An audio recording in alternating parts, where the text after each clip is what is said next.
31 minutos, como lo habíamos señalado. Ya estamos con Edgar José Lama Bombúfar. Él fue ministro de Salud, vino acá a dar cara, a comentar lo que estaba haciendo.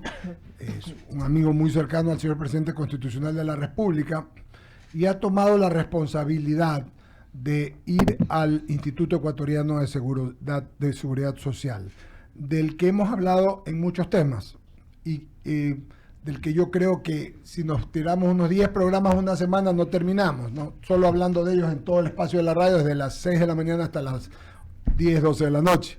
Así que vamos a dividir esto en algunos temas con mis compañeros. Mauricio Salem también está en la sala de redacción.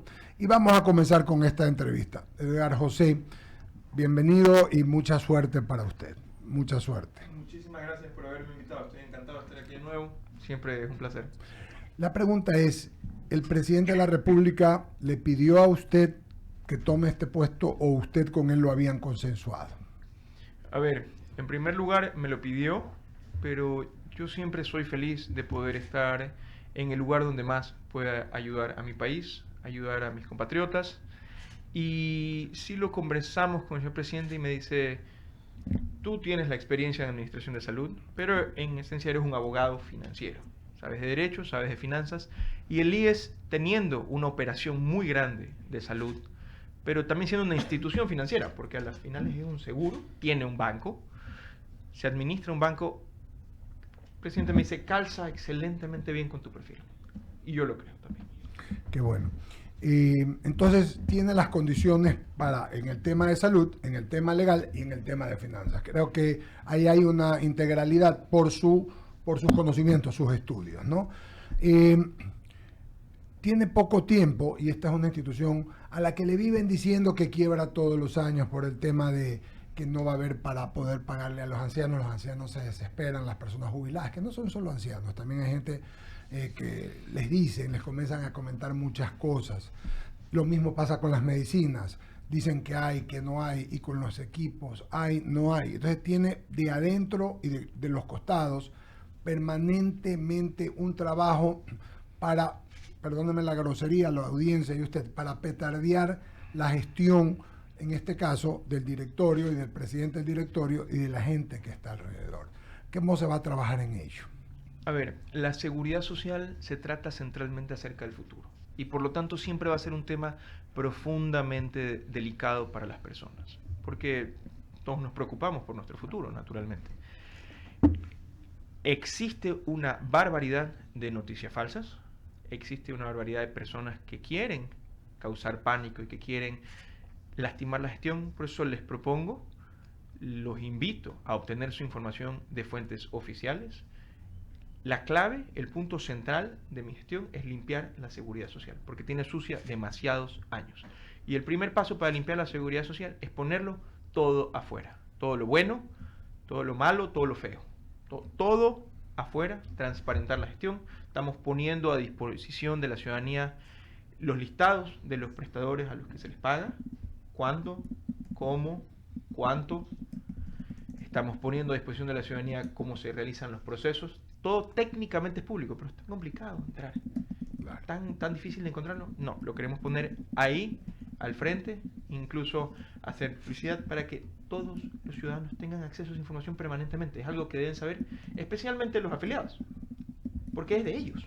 O sea, los recursos que nosotros manejamos no le pertenecen ni al gobierno, ni al Estado, le pertenece a los afiliados. Y eso es un tema que lo tengo tatuado en la frente, que guía todos y cada uno de los actos de mi gestión.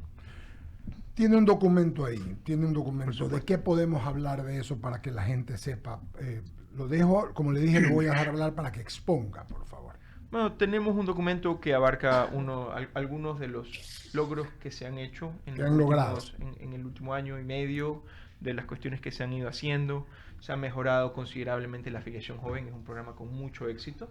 La afiliación joven es particularmente atractiva porque en finanzas es la relación entre el dinero y el tiempo. Entonces, mientras más tiempo tengamos el aporte, así sea menos dinero, como es en el caso de los jóvenes que no tienen una capacidad, 18 o 24 años, no tienen una capacidad económica demasiado grande, pero ese dinero se multiplica. Claro. en cuanto a los años. Entonces, Claro. de aquí a los 30 años, pueden jubilarse, 40 años, que finalmente se jubilen y cumplan todas las condiciones, ese dinero va a haber sumado mucho Claro. antes de tener que usar. O sea, es una campaña para que se afilie a la gente cuando sea joven. Es un buen punto. Exactamente, es un logro importante. ¿Han logrado eso? ¿En cuánto? ¿Un porcentaje? Sí, 13.500 afiliados que suman aproximadamente 10 millones de dólares en aportes, lo cual es bastante significativo a largo plazo. Todo esto es una cuestión de mirarlo. Por la jubilación. Exactamente. Claro. Todo el mundo, nadie piensa cuando es joven que un día va a tenerse que jubilar y algún día tendrá, y más allá de dejar de trabajar, que no es el caso, es poder tener más tranquilidad. Ese respaldo. Respaldo, sí. Exactamente. De ahí conversarles un poco de temas preocupantes. Sí, por favor. Temas preocupantes como el cómo se están conduciendo los hospitales. Hoy en día los hospitales, tanto en la seguridad social como las demás entidades de la red pública, funcionan como entidades independientes, entidades que se les asigna un presupuesto y ellos se dedican a ejecutar ese presupuesto casi como les a bien parezca, quiera, claro. como bien quieran. Compran básicamente lo que quieran, a quien quieran, y entonces esto ha hecho vulnerables los hospitales para ser capturados por la delincuencia organizada, por personas corruptas, por sectores políticos dañados. Y esto es un esquema normativo, un esquema regulatorio que fue diseñado precisamente para esto. Por gobiernos del pasado, por el gobierno de Rafael Correa, por el gobierno de Lenín Moreno. Lo hicieron precisamente para causar este daño, para poder repartir hospitales, hacer que los hospitales sean unidades repartibles. Por eso los hicieron independientes. Exactamente. Cada uno era un ente. Exactamente. Qué terrible. El punto es hacer que los hospitales no puedan ser repartibles. Mi objetivo, mi sueño es que nadie, políticamente, en cuanto a corrupción hablando, nadie quiera un hospital. ¿Por qué quisieras tener un hospital capturado? ¿Por qué quisieras tener a una persona tuya o algún esbirro, algún cómplice como gerente de un hospital? No, el punto es que quienes quieran trabajar en los hospitales sea para poder atender a las personas, para poder servir a los ciudadanos, para poder dar atención de salud a los afiliados. Pero para eso es necesario comprar y entregarles la medicación. Que los hospitales no tengan el presupuesto ellos, sino que se hagan contratos masivos con empresas serias. Porque actualmente empresas que se dedican, tienen vulcanizadoras, tienen establecimientos de comida, tienen clases de lenguaje e idiomas. Y también venden medicamentos a hospitales públicos porque es un gran negocio. Porque probablemente tienen algún cuñado, amigo de alguien. Es una locura. Claro. Es una franca locura. El punto es si compramos en masa medicamentos a grandes marcas farmacéuticas, nacionales e internacionales, porque existen muy buenos nacionales aquí. No hay que descartarlos, pero que tengan experiencia, que puedan acreditar volumen de ventas, que puedan acreditar años en el mercado, que les permitan ser un proveedor del Estado. Eso de ahí nos va a permitir ahorrar muchísimo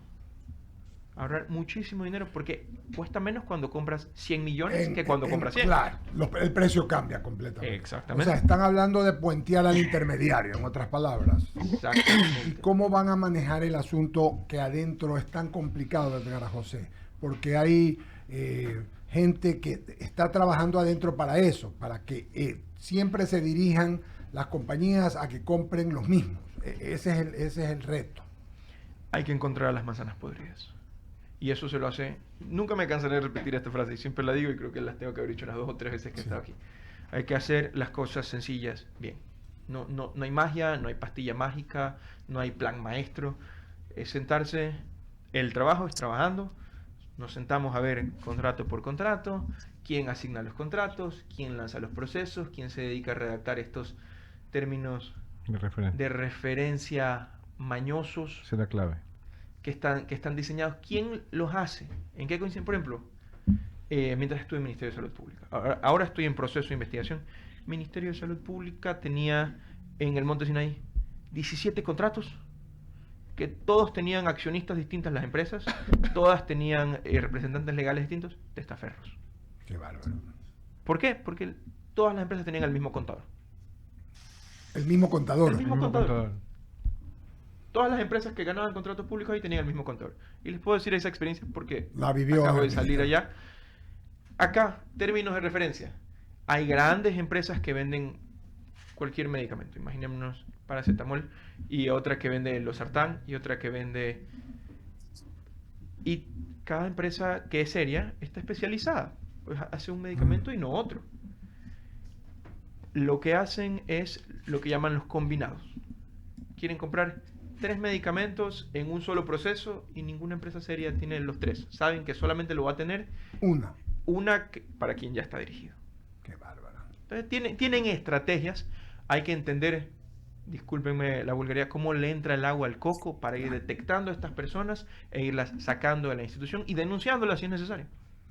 Qué interesante. Por favor, saludamos a Javier Segarra esta mañana, querido amigo. Buenos Hola, días. ¿cómo le va? Buenos días, ¿Quiere presidente. ir usted o quiere que vaya Mauricio? Bueno, vamos, Vaya déjame. usted y después viene Mauricio. Adelante, Ramiro Cepeda con Edgar José Lama Bombúfar. Edgar, en el pasado ya se hizo esas compras masivas y si mi memoria no está mal, la compra fue como de, sobrepasaba los $1.000 millones en medicinas y vinieron grandes compañías y las ofertaron y no sé si se proveyeron. ¿Se hizo? Fue en el pasado. ¿Y qué pasó con eso? En el pasado, ¿cuándo? Porque antes del modelo de Rafael se hacía esto, lo cual asumo que habrá tenido sus problemas, pero de todas formas la situación no generaba las mismas alertas que genera hoy en día. Yo, de todas formas, antes de Rafael Correa era bastante chico, total honestidad. Sin embargo, todo se trata de cómo se hace el proceso, cómo se hace la compra, cuáles son los TDRs, los términos de referencia, cómo se hace el esquema y de qué manera se contrata. Y en eso, bueno, mi área de especialidad es el contrato financiero. Ya, el seguro social es un mundo diverso y complejo. Hay bienes recibidos, tienen un banco, tienen valores que tienen que poner en el mercado de valores, tienen la salud pública. Tener esa administración, no sé cómo le va a alcanzar el tiempo ni cuánta gente va a necesitar. Por ejemplo, el manejo de los hospitales es solo un mundo. Es verdad. Es solo un mundo. Y el manejo de los valores en el mercado de valores, porque ustedes manejan una cantidad importante, son el mayor ente financiero del país. ¿Ya? Entonces, teniendo en consideración eso, ¿cómo se va a dividir Edgar Lama para atender ni que fuera pulpo? Yo lo veo con 2 brazos nomás. A veces sí me siento pulpo. El tema aquí se trata de 2 cosas: organización y priorización. Hay que arreglar lo urgente primero, claro, definitivamente. Ahí lo metí un poco en organización, pero tiene toda la razón y ahí me robó la palabra. Tengo un equipo de gente profundamente competente, más que nada, y profundamente íntegra y comprometida. Personas que he contratado, a pesar de los riesgos que implica la seguridad social, porque, como ya dije, hay que limpiar la seguridad social porque tiene sucia demasiado tiempo. Me han dicho, yo estoy aquí porque quiero servir al país, porque si nosotros no lo hacemos, nadie lo va a hacer. Y sería literalmente entregarle el país a los malos, o sea, dejárselos en bandeja de plata, y hay que dar la lucha y hay que dar la cara. Los buenos somos más. Exactamente. Pero lo que me comentaba acerca de que la gestión de salud es solo un punto, es totalmente cierto. Un ejemplo es simplemente cómo ha venido de descuidado la parte de bienes y de activos que tiene la seguridad social. La seguridad social es una institución financiera, como usted dice. Prestamos salud porque es importante y porque la ciudadanía lo necesita, pero es financiera. A una institución financiera funciona mejor mientras menos cosas físicas tiene. Lo que tiene que tener es plata, inversiones y cuestiones que hagan dar rendimiento al dinero de los afiliados, para el día de mañana poder pagarle sus pensiones. Pero sucede que tenemos, como seguridad social, muchísimos bienes inmuebles. Totalmente. ¿Por qué la seguridad social tiene tantos terrenos, tantos carros? Porque en muchos casos Edificios, departamentos, Y nadie todo. ni los puede administrar, ni hay ahí alguna movida que nadie sabe, ¿no? Y eso no genera plata, cuesta Claro. plata. Es necesario transformar eso de ahí, primero en bienes líquidos. transformarlo en plata y luego Titularícelo y ponerlo véndalo. e invertirlo donde pueda generar rendimientos para los afiliados. De ahí solucionamos el hueco presupuestario. Tanto es verdad lo que usted dice que su nombramiento tiene que ser calificado por el superintendente de banco. Claro, bajo el control del claro, superintendente de banco. claro. Mauricio Salem, para Mauricio el homenaje Salem, a los adelante. compañeros, pregunten. Sí, Mauricio Salem. Gracias, Edgar. Un gusto poder saludarte a la distancia. Edgar viene de una familia a la cual quiero mucho personalmente. Sus abuelos, sus padres son personas ejemplares y él no tiene por qué ser lo contrario. Y en eso nos deja tranquilos a muchos ecuatorianos que él está al frente del Instituto Ecuatoriano de Seguridad Social. Valga la oportunidad de podértelo decir, al menos ahora a la distancia. En ese aspecto, Edgar, el miedo, la desazón, el aportante hoy es porque ve que del IES se dicen tantas cosas negativas y muy pocas positivas realmente a lo largo de todos estos años.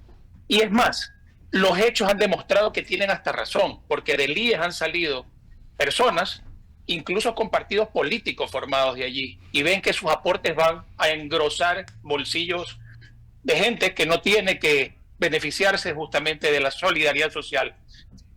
Hoy está en buenas manos el IES, yo estoy convencido de eso, pero ¿qué exactamente, aparte de rentabilizar esos activos, se tiene pensado hacer para garantizar la sostenibilidad del IES y garantizarle al ciudadano que vuelva a tener confianza en la institución y que no va a ser una institución que sirva solamente para comprarle papeles al gobierno y servirle de caja chica?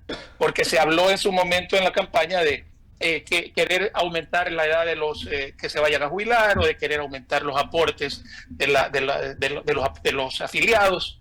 ¿Qué exactamente se tiene pensado para garantizar esa sostenibilidad? Buenos días y bienvenido. Muchísimas gracias. A ver, en primer lugar quiero responder a estas dudas con respecto al aumento de los aportes o el incremento de la edad. Es una visión muy limitada de cómo financiar una situación a largo plazo, cómo financiar estas obligaciones a largo plazo. ¿Por qué? Le voy a poner un ejemplo muy cotidiano. Es como que usted tenga una tienda y en esa tienda no llega a las ventas, no está vendiendo lo suficiente en cantidad. Y piensa, bueno, voy a aumentar el precio de todo entonces para que me alcance. Craso error. Craso error, porque si aumenta el precio de todo, probablemente sus ventas bajen aún más, porque menos gente va a comprarle sus productos. Exactamente es lo que sucede con la seguridad social. Y cuando digo que vamos a limpiar la seguridad social, quiero comentarles también los puntos de que no solamente la vamos a limpiar de la corrupción, porque no es la única suciedad que aqueja a la seguridad social, sino también de la burocracia dañada. Claro. El mal funcionario público, la indolencia de estas personas que tienen la obligación de dar un servicio porque ellos trabajan para los afiliados. Yo lo tengo claro y quiero que todos en la institución lo tengan claro, que trabajan para el afiliado, pero es lo más común ir a instituciones y toparte, por desgracia, con funcionarios que no les importa, que no tienen humanidad, que no pueden sentir y ver el dolor ajeno y actuar en base a eso. Estas personas no tienen nada que hacer dentro de la seguridad social, tienen que salir. Y eso es uno de los temas que queremos limpiar. Y por último, queremos limpiarla de la incompetencia, limpiarla de las personas que no pueden hacer el trabajo bien, y la incompetencia a nivel macro, la incompetencia de somos una institución de servicio y por lo tanto tenemos que dar un buen servicio, tenemos que compararnos al sector privado. Mi sueño es que las personas digan, ¿será que contrato un seguro privado o me afilio voluntariamente a la seguridad social? Y la gente diga, prefiero afiliarme a la seguridad social, me da mejores servicios. Estamos a un largo camino que recorrer, pero hay que comenzarlo. Hay que comenzarlo, hay que competir de verdad con el sector privado para poder dar servicios de calidad, y para eso necesitamos solo gente comprometida en la seguridad social. Todos esos funcionarios que solo quieren ir a cobrar sueldo, bueno, no tienen mucho tiempo, tienen los días contados en la seguridad social. Excelente. Y bueno, en el concepto, para concluir mi parte, Edgar, yo déjame decirte que siempre hemos sostenido aquí en el panel, y con Eduardo, con Javier, con Jaime, con Cecilia, con Ramiro, con todos los del panel, que nos da mucho gusto cuando hay personas que aceptan el reto de entrar a la función pública y tienen un activo que defender, que es su apellido, Sí, señor. que es un patrimonio invaluable. Y en ese aspecto yo creo que en este caso específico tenemos una persona al frente del Instituto Ecuatoriano de Seguridad Social que tenemos mucha expectativa de que se cumplan los anhelos que siempre hemos querido todos, que es básicamente, aparte de eliminar la corrupción, eliminar las prácticas mañosas que administración a administración han tenido y que han venido demeritando financieramente a la institución, porque allí está la esperanza de miles de personas que han dejado su vida en el trabajo para poder llegar a tener una jubilación eficaz. Y bueno, en eso me alegro mucho, sé que tienes un apellido que defender y tienes principios y valores que van a llevar adelante todos los méritos que ustedes esperan del Seguro Social. Un abrazo a la distancia, saludos en tu casa y doy paso en cabina que tendrán más inquietudes. Cecilia Druet, por favor. Edgar, ¿cómo estás? Qué gusto tenerte y también felicitándote por este gran reto que has asumido, un reto distinto y me parece un poco más complicado. Justamente mi primera pregunta va sobre eso. ¿Cuál es el diagnóstico actual que tienes sobre la situación financiera del IES? El diagnóstico actual que yo tengo es que es necesario encontrar soluciones. En primer lugar, la información que tenemos es de baja calidad. La información que existe, los estados financieros, hay balances, son pobres. Hay balances, pero no están avalados Claro. por la Contraloría. Entonces, o sea, es referencial. No tengo certeza de que sean totalmente fidedignos, pero si nos sentamos a esperar tener las herramientas perfectas, nunca vamos a trabajar. Entonces tenemos que trabajar con lo que existe e ir puliéndolo. El objetivo es crear sistemas automatizados, computarizados, que puedan proveer información en tiempo real para la toma de decisiones. Para eso estamos conversando con la Oficina de las Naciones Unidas, Qué bueno. que ellos, no es necesario inventarnos el agua tibia, ellos ya han trabajado en temas de este tipo, ya han logrado éxito en proyectos similares y por lo tanto tienen la experiencia que puede hacer toda la diferencia. Y en la hoja de ruta está tal vez la oportunidad de una alianza público-privada. Totalmente existe la posibilidad. Por ejemplo, es necesario para el tema hospitalario adquirir sistemas homogéneos para todo el sistema de salud pública. No solamente IES, también Ministerio de Salud Pública, para que todo sea igual y luego imponérselo a los distintos prestadores para que las auditorías sean más fluidas, para que los esquemas, para que haya menos espacio para la corrupción. ¿Por qué? Porque el tema con la corrupción es como con las plagas. Como uno tiene ratas, cucarachas, mosquitos, hay que eliminarles el criadero. Hay que eliminarles el lugar donde ellos proliferan, donde pueden, el espacio jurídico, el espacio legal, el espacio de recursos humanos. Uno elimina poco a poco los espacios donde ellos se refugian y se va acabando el negocio. Poco a poco. Es un trabajo de hormiga porque siempre encuentran cómo meterse nuevamente, pero hay que hacer el trabajo. Es un tema de una lucha contra la entropía, de que las cosas uno las hace y se van deshaciendo, pero hay que hacerlas y hacerlas y hacerlas y hay que movernos más rápido y más fuerte y más duro para poder lograrlo. Con una pregunta final cada uno de mis compañeros por el tiempo de Edgar. Jaime Velázquez, Javier Segarra. Simplemente, Edgar, primero felicitarte por el reto que has asumido. Y lo segundo es, pues obviamente, se ha hablado mucho en esta mesa de cómo cambiar la situación de salud. Y la situación de salud, según mis compañeros y muchos que hemos hablado, es concesionar los servicios. En este caso, privatizar, entre comillas, pues una alianza público-privada, concesionar el servicio. ¿Se puede hacer eso, sí o no? Es algo que se puede hacer, pero para hacerlo bien es necesario tener cuidado. No digo que se vaya a hacer, lo que digo es que no tenemos la infraestructura necesaria. ¿Para qué? Porque para concesionar a todos es necesario tener un recurso que es sistemas que funcionan muy bien. Sistemas de información que te reportan información en tiempo real, porque cuando uno concesiona a alguien, tiene que evaluar el rendimiento. Y evaluar el rendimiento solo se puede hacer cuando tienes medidas estandarizadas y esquemas de monitoreo. Y para eso necesitas monitorización. ¿Cómo mides el rendimiento de una hacienda bananera? Toneladas de producción. Cuando mides el rendimiento de una piscina de camarón, en peso, en producción. Pero en un hospital, al ser un esquema de servicios, tienes que medirlo por historia clínica. Y para eso necesitas que todas las historias clínicas sean iguales, tal como cada camarón es igual al otro, cada tonelada de banano es igual a la otra, cada tonelada de cacao es igual a la otra. Acá, cada paciente, cada historia clínica, tiene que ser igual a la otra para poder explicar, aquí tiene jefe, yo cumplí con esto de aquí. Y así vamos a medir a los hospitales públicos. Bien hecho. Javier Segarra y Torres, Gracias. querido amigo. Edgar, ¿cómo le va? Primero felicitarlo y sigan adelante. Usted dijo una palabrita que es importante, limpiar. Y vea, si eliminamos a las mafias, no necesitamos reformas al IES. Eso es así. O sea, hay que tener la entereza, y creo que usted la tiene, para ir eliminando estas mafias. ¿De qué manera se puede lograr eso en lo antes posible? Porque es fregado. En primer lugar, a través de retirar presupuestos independientes. Perfecto. O sea, el botín es ese presupuesto, eso es lo que quieren los corruptos. Piden un hospital en medida de cuánto presupuesto tienen para luego hacer las compras y no tienen un gramo de humanidad, que no les interesa atender a las personas.